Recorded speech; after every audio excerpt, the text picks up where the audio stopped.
So wait to Skibbly. Time for another homework review. I've asked you all to watch this again. It seems to have helped a lot of you last week, and there's some information in here that I need to make you aware of.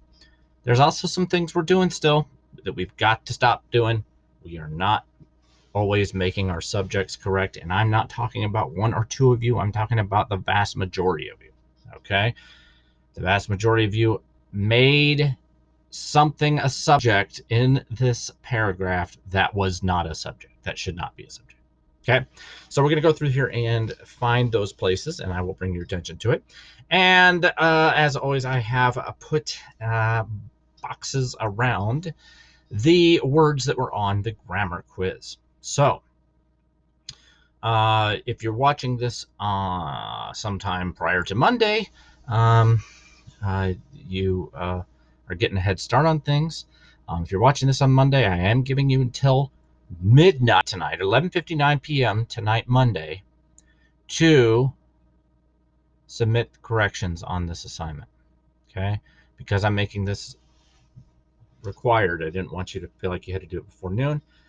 And maybe we'll do that from now on. I don't know. I just didn't, in the past, I haven't wanted to keep you involved in an old assignment when I've already assigned a new one. But, you know, maybe that's helpful for some of you to have a little more flexibility. So we'll see. But let's dive right in here. So Tum Varika. First of all, let's talk about Varika. Varika is the foreman or the farm manager, but it is a he. He is a farm manager. Now, I know a lot of you look at this and you say, it's got to be feminine. You got to remember, okay, the majority of first declension nouns are feminine. But just because it's first declension does not automatically make it feminine. So you need to stop thinking of the declensions as corresponding to specific genders, because they don't always. Sometimes they do, often they do, but they don't always, okay? Especially when it comes to names. So Warika is his name, and he's a he, okay? So now, a lot of you wanted to say, then Varika, after telling this story, telling this account. You can't do that. You can't do that. Why not? Narawa is a verb. If you say after telling this, you're not making it a verb, because notice, if it doesn't have he, she, they, we, if it doesn't have a subject with it, then it's not acting as a verb, okay? So then Warika, after he told this story, okay, you got to make sure it's a verb. After he told this story, shouted, okay, so then Warika shouted is the main clause. Then Warika, after he told this story, shouted, loquax, anti-loquax. And I told you these are just names, and they mean like chatterbox, non-chatterbox, singer, non-singer, like that. The master's arriving. Now, a lot of you put the master has arrived, and I didn't take off for that. But notice that this says odwenit, not odwainit. If it said odwainit with a long E, it would be perfect, and it would be the master has arrived. But it doesn't say that. It actually is in the present. So the master's arriving. Volcate servos in ariam. Now, this caused a lot of problems because you're not used to seeing this guy, this volcate, and I'm going to come back to it in a minute. Volcate is an imperative, just like salvete. When I say salvete to Skibbly, right? That's an imperative. So you don't want to say he calls, he called, they called. Call the slaves into the courtyard. Call the slaves in the courtyard. I want to inspect them. Okay, we'll come back in a minute and talk about the imperative specifically. And these two grammar questions. Aream, I asked you the case, number, gender. Okay, again, hopefully you're looking at that video, Tips on Grammar Quiz, because I take you through the entire process of figuring this out. You look up area in the back, and you find it's feminine. Then you can go, okay, well, what declension is it in? Well, in the dictionary, it's aria, so it must be part of that chart, and then if you don't remember your your endings, you don't remember what case goes with what ending, you can look it up on that in the back with those charts and discover that's an accusative. Okay? So once you've found out, okay, it's feminine, it's singular, it's accusative, okay, by looking in the back at the glossary and then looking at the back at the tables, then I ask you what use of this case, and where do you go to find that out? You go to the case uses worksheet that I gave you. Okay. Now remember, I posted something called Latin Toolbox. This has all those links in it. It has links to the videos where I explain things, has links to the um, uh, uh, case uses document. Okay, and the case uses document has a list of all the cases and the uses we know, and we don't know that many. We know a couple for nominative, accusative, and ablative. That's about it. The only two we know for accusative is direct object. In other words, it is the object of the verb. Okay, it's whatever's receiving the verb's object, or preposition. We already have an object of our verb called the slaves. Slaves are the object. And if you look right in front of aream, you have in. Look at that. In. It's prepositioned. It's positioned in front of area, meaning it's going with a preposition, so preposition is the use. Then I asked you inspicere. And with infinitives, I either ask you to parse or I ask you tense, voice, mood, use, and mood. So let's try both. If I ask you to parse an infinitive, and I think I even have a note on the grammar quiz saying, if you don't remember how to do this, rewatch the infinitives video. Where are you going to find the infinitives video? In that Latin toolbox. There's a link to it in there. Infinitives don't have person and number, right? They're infinitive. They have infinite, no ending. Remember, it's your endings that tell you if it's first, second, third person. Bombas bot, bombas bot, OST mustus. Infinitives, no ending. They don't conjugate. No person, no number. So you want to put NA. No answer, not applicable, whatever you want to make it stand for there. NA. There is no answer to that. It has no person, has no number. Then it's present and it's active and it's an infinitive. We only know present and active infinitives. That's the only kind of infinitive we know, present active. So if you know it's an infinitive with that RE on the end, see that RE? Inspicere? Once you identify that is an infinitive, almost all the rest of your points after that are free because they're all present and they're all active and there's never a person and there's never a number. If I ask you the use, for the time being, it's still free because we only know one, and that is complementary. Complementary with an E. In other words, it completes volo, I wish. So, inspicere, present active infinitive. What use? Complementary. Person and number? No person and number. All right, so I wish to inspect them. Serviat arem calerate concurrerunt, quod salvium temebant. Oh my goodness, did we have problems here? The slaves ran to the courtyard quickly. Everyone did fine on that. The slaves ran. Make sure that you're doing your tenses right, though. Make sure you're not saying the slaves run. A lot of you are still in the habit of making everything present because when you first started Latin, everything was in the present, and it was awkward, and you had to kind of get used to putting everything in the present. Well, everything's not in the present anymore. Concurrerunt is perfect, right? Cucuri. If you looked up and back, you said, I didn't find CUC anywhere in the back. Remember, with verbs, you have got, especially if it has something like erunt, a perfect ending, you got to look under pretty much CU blank, right? All the CUs until you see a verb, kuro. Oh, it's kuro, kurre, kukuri. That third principal part is often very different from what it looks like in the dictionary, right? So you've got to look through more than just CUC. It's, oh, it's not there. Couldn't find it. Well, you got to look through all of them. Okay. The slaves ran to the courtyard quickly. Why did they run to the courtyard quickly? Because who's Salvius? Salvius is the master, the one who slaughtered a bunch of slaves awfully in the last story. He's terrible, remember? The slaves ran to the courtyard quickly because they were afraid of Salius. It does not make sense, nor is it grammatically correct, to say that the slaves ran to the courtyard because Salius was afraid. Why would Salius be afraid? And why would they run quickly because he's afraid? That doesn't make any sense. Make sure that your translation makes sense. Again, I'm not saying that to be mean and to say, you silly heads, if it doesn't make sense, it's wrong. But if it doesn't make sense, it's wrong. And that goes for your translation at large. Not only if it doesn't make sense logically, but if it doesn't make sense. If you have a string of words together that don't sound like a sentence, you haven't actually translated it.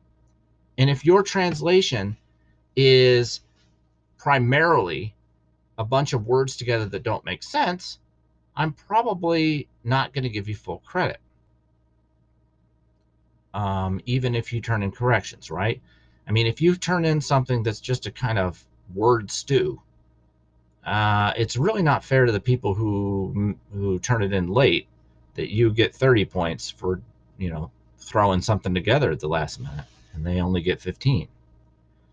Make sure you're making a good faith effort on these, okay? Now, so much for that digression. The slaves ran to the courtyard quickly because they were afraid of Salius. So many of you, I would say 60, 70% of you, translated this because Salius was afraid. Why did you do that? Because Salius came first and Timebont came second. Got to get over that. That's not always how Latin works. It's not. Just because that word is first does not mean it's the subject. Again, subject, verb. Salium, your subject. Timebont, your verb. Even if you thought Salium was a nominative, which of course it's not. Salius is the nominative, but even if you thought Salium was a nominative, it cannot be the subject of Timebont. Why not? Timebont is plural. Salium is singular. They cannot go together. No matter how much you might want them to, they can't. You have to translate this because they were afraid of Salius. Okay? The slaves, servi in ordines longo se instruxerunt. Now, a lot of people had problems with this, and I understand why. In the gloss, it says that se instructo, or whatever, it means to draw oneself up. Remember, when they're giving you a definition, they're making it generic. Instructare, I forget the first principal part, but when it says to draw oneself up, it's because they're making it impersonal. They're making it generic. Once it has a subject, okay, like servi, then it's not going to be the slaves draw oneself up. That doesn't make sense, right? Again, if it doesn't make sense, it's not right. The slaves drew themselves up. Okay, so you got to apply, right? Just like when if the glossary says I love, that doesn't mean if you have a subject you translate it, the boy I love his dog. That doesn't make sense. You've got to change the subject in the translation. So the slaves drew themselves up into long rows.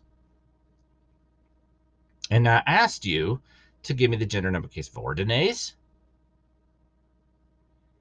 And I said either one, because they're both the same. So ordines, you look it up in the back, you find ordo ordinus. Okay, and if you looked up O-R-D-I-N, oh, didn't find it. Okay, well, that's so much for that. Then you're not doing it right. O-R, you got to look all over. Ordo ordinus. Now I see. That's why it's different, because it's an irregular third declension. Okay, so ordo ordinus. That must be third declension. I'll go look at my third declension chart and I'll see, oh yeah, I remember now, irregular is eum ace is ace ibis. Ace ibis ace ibis. Okay, well maybe it's nominative. Oh, that doesn't work because servi is nominative. The slaves are the subject, so we can't have another one. Okay. Well, there's only one other option, right? Accusative. Well, is it the direct object? No, the slaves are drawing themselves up. They're not drawing up the rows. So the only other option is preposition, And is there a preposition next to it? Sure is, in. Okay. And if you went with the other ordinaries, you're in the same boat. Is there a preposition there? Yes, per. So no matter which one you picked, it's masculine, plural, accusative preposition. And you say, how do I know it's masculine? Well, for one thing, look it up in the back and it says im, masculine. But even if you couldn't do that, you can look at the adjective, ordines longos. That's masculine. Right? That's clearly masculine because adjectives do tell you their gender based on what declension they use. For first second anyway. Right? Okay, so the Willicus per ordines ambulabant, the farm manager, was walking along the rows, was walking down the rows, walking through the rows, and that's fine. Here we had another problem. People said, Ser Wilson spicia, but okay, well, it must mean the slaves are doing something because slaves comes first. That must be the subject because it comes first. So, I don't know. The slaves were being inspected and counted? No. Remember, two problems. One, just because it's first in the sentence doesn't mean it's the subject. Is Ser Wilson nominative? Usi o e orum. Us e orum. So it can't be a subject. That's problem number one. Problem number two is if you are ever tempted to translate something, the subject is being blanked or the subject was getting blanked, it is wrong right now. We do not know passives. Subjects at this point cannot have things done to them. Subjects can only do things right now. Subjects can't get things done to them. Okay? So slaves cannot be inspected. He can inspect the slaves, which is what this says. He was inspecting the slaves and he was counting them, or he was inspecting and counting the slaves. That's the correct translation. Servus is an accusative direct object. Subito exclamavit. Suddenly he shouted or exclaimed, Ubi sunt anculi, nullos anculos video. Kind of similar problem here. Where are the slave girls? Almost everybody did that fine. Nullos anculos video. That, nullos anculos, that's not your subject. The slave girls are not seen. No, that doesn't work. That's not a subject. Os. I am east. Os, east. That's an accusative. Can't be a subject. Problem number one. Problem number two, with deo, which I asked you to parse, is what person? First. First person singular present active indicative. Okay. So you can't translate that as slaves doing something. I see. Again, find your subject verb first.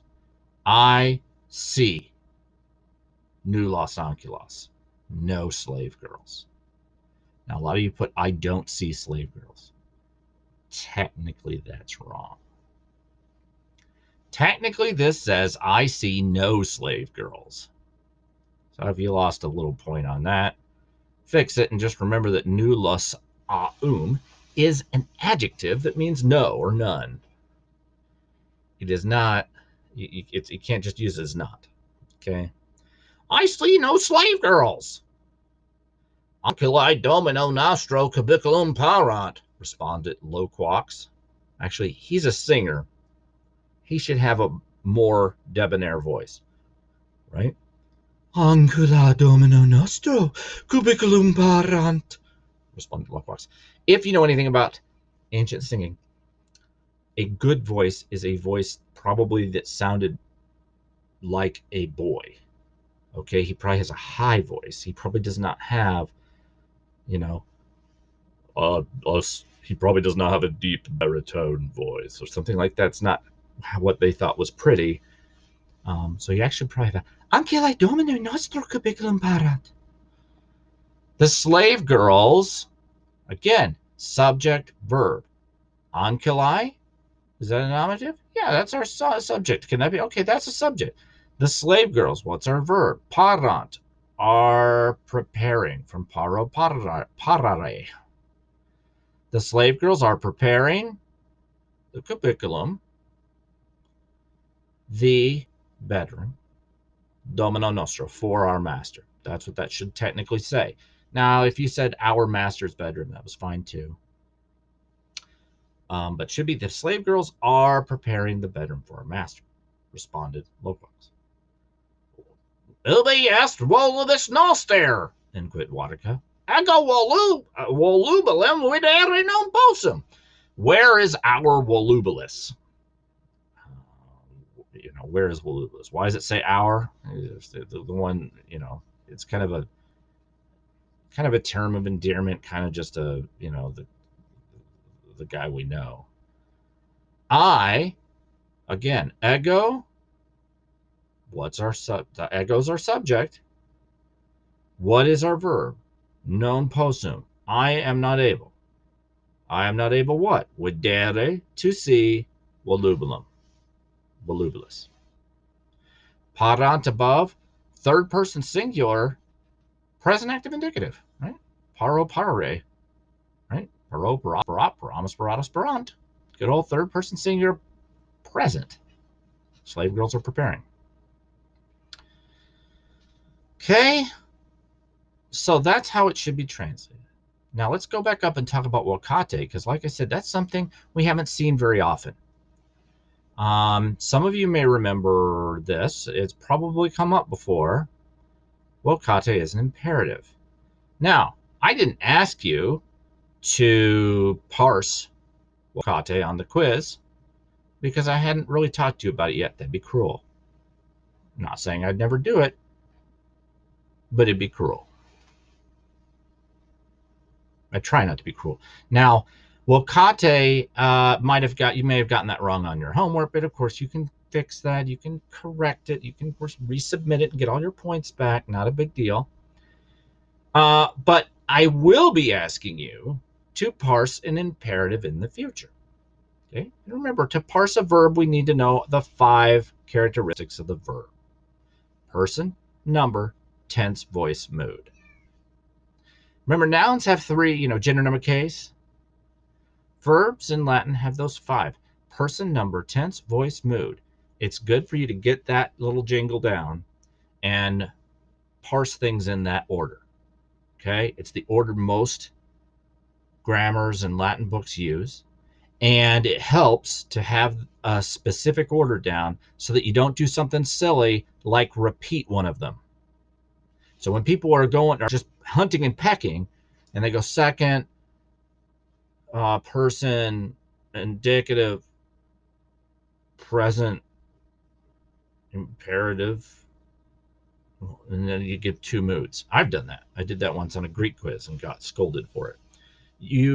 It helps to go person, number, tense, voice, mood. Do it in that order so that you know you've done each one. So how do we parse it? An imperative. Well, Wakate up there.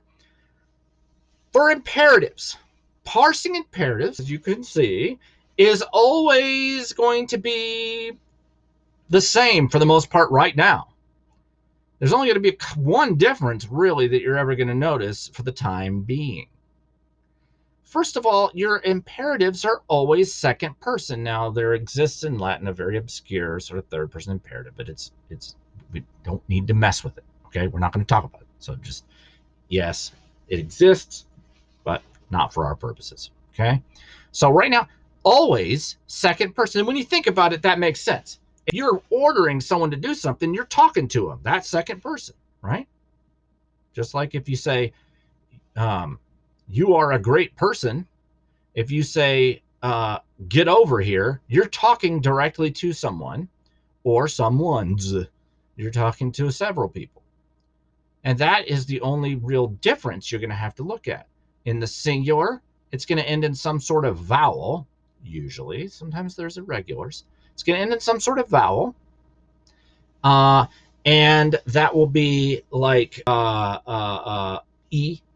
weni, or ama, right? Or audi, listen. Okay. It's going to be ended in a vowel. If it's plural, it's going to end in that te. So just like I say salwete to you every day, and if we were in school, you would say back to me salwe. That's singular because you're talking to only me. I say salwete because I'm talking to all of you. So singular, if it has a vowel, plural if it has a TE. Your tense is always present. Again, obscure other examples exist, but really makes sense, right? If you're ordering someone to do something, it's not like you're going to order them in the past. Already have cleaned your room. That won't work. You can't order someone in the past, right? You can't, you could maybe come up with some way to order them in the future, but commands are in the present, right? Do this, don't do that right now. Okay. So they're always going to be present. All right. So far, they're always going to be second person. They're going to be singular plural, but they're always going to be present. And right now, they're always going to be active. Now, there are passive infinitives, and we will get to them eventually, but it's going to be next year or beyond. Latin 3 hasn't gotten to them yet, so it's going to be a while.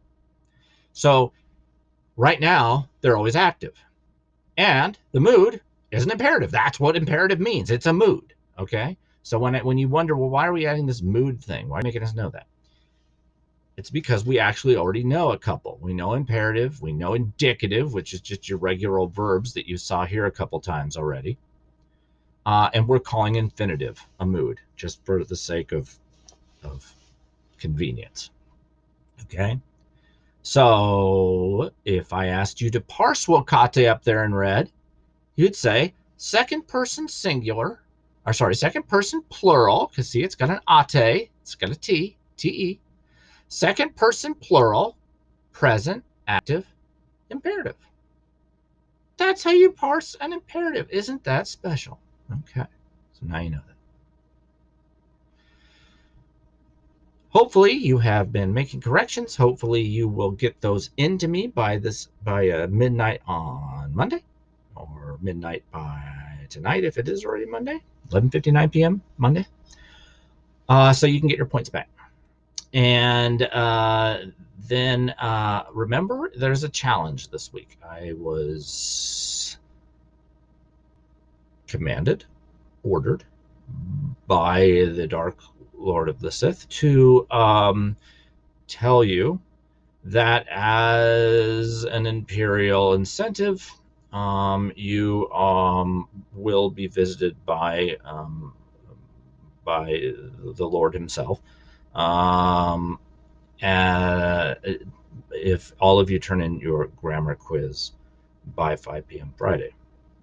Apparently, he does not think it's worth his time to show up if people aren't doing their work on time. That's him talking. I don't know. I'm just saying. So he says that a class that can get their grammar quizzes all in by 5 p.m. on Friday is worthy of a visit and worthy to be in his presence. Okay. So is that going to happen?